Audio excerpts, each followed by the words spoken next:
Google Assistant. Send a message without typing. Now let's take a look at how to send a text message using only your voice.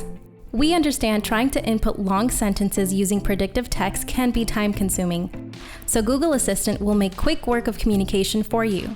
To get started, follow these steps. Press and hold the OK key to launch Google Assistant.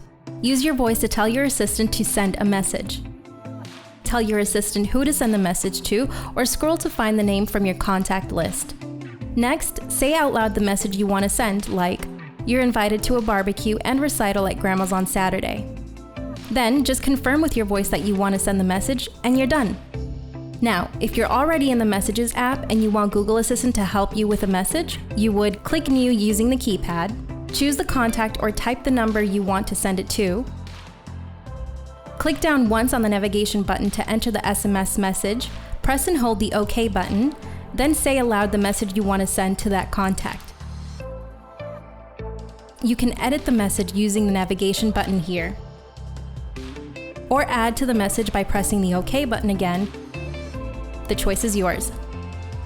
Finally, press Send using the keypad and this process is complete.